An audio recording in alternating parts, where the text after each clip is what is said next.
savez, quand je devais me marier, 3 mois avant mon mariage,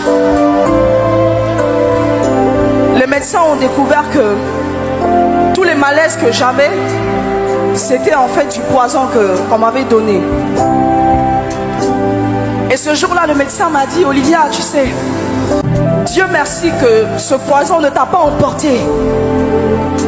Mais malheureusement, tu ne pourras pas avoir d'enfant quand tu vas te marier. Quand tu voudras faire d'enfant, tu ne pourras pas avoir d'enfant. J'étais à 3 mois de me marier. Je suis allée voir mon fiancé, je lui ai dit, voilà ce que les médecins me disent. Et il m'a dit, je ne t'épouse pas pour avoir des enfants. Je t'épouse parce que Dieu m'a dit que c'est toi.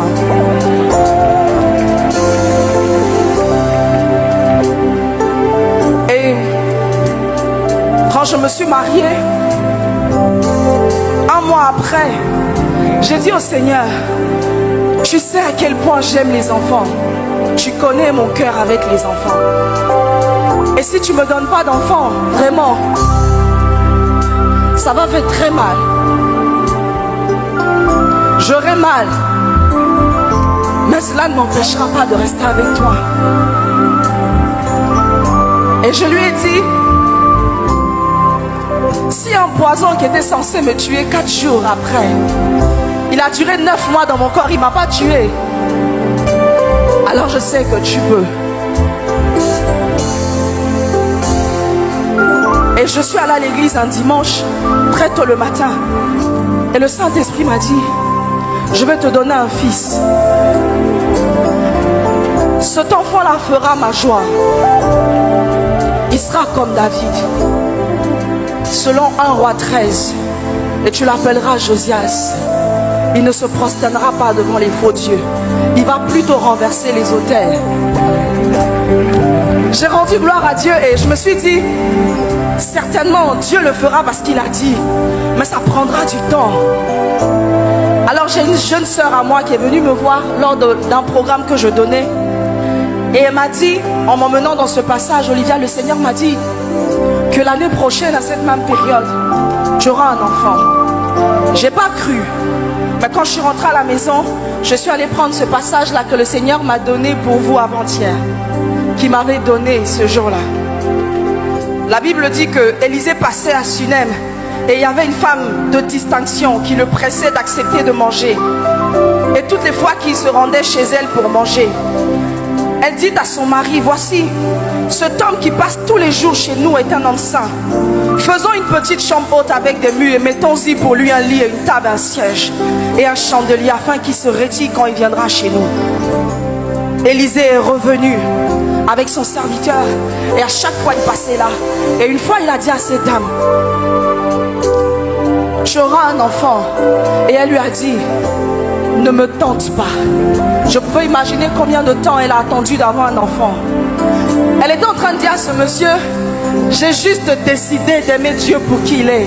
C'est pourquoi je te reçois chez moi, parce que je sais que tu es un homme de Dieu. Je veux continuer à servir Dieu en te servant, mais ne me tente pas. Et la Bible dit qu'effectivement, à la même époque, l'année prochaine, elle a eu un fils. Et moi, je me suis mariée en août. Et au mois de novembre, je ne me sentais pas très bien. Jusqu'en décembre, ça n'allait pas du tout. Et je suis allée à l'hôpital. On m'a gardée là-bas pendant 3 mois. Et un soir, je suis rentrée parce que j'étais fatiguée de rester à l'hôpital. Et en songe, mon mentor, maman Dena, elle me dit dans le songe, quand tu vas te réveiller, va faire un test de grossesse. Et je lui ai dit non. Moi, je viens à peine de me marier. Même si Dieu va faire, c'est pas tout de suite comme ça. Elle a insisté, elle m'a vraiment parlé durement. Et quand je me suis réveillée, j'ai fait le test. Et j'étais enceinte.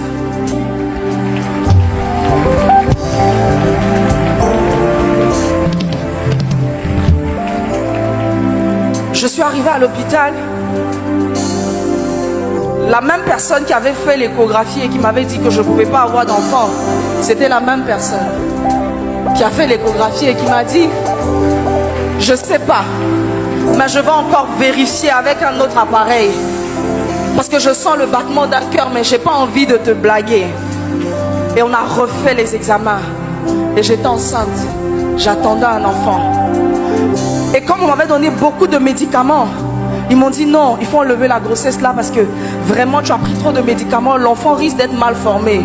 Mon mari a dit, comme c'est pas vous qui avez mis l'enfant là, il faut laisser.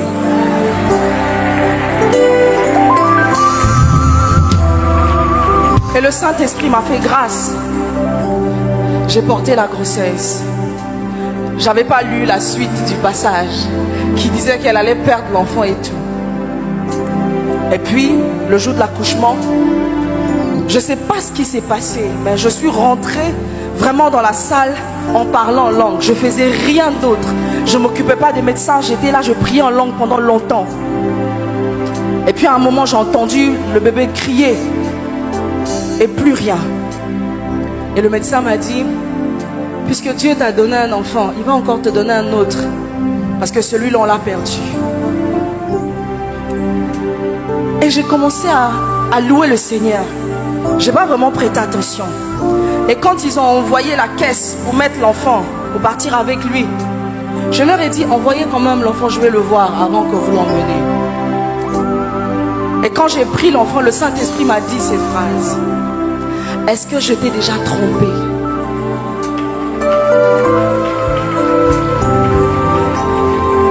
Je lui ai dit non, jamais. Et j'ai commencé à prier et il m'a dit, souffle dans les narines de l'enfant. Donc j'ai fermé les yeux. Et quand j'ai soufflé, mon fils a éternué 7 fois. Et il s'est réveillé.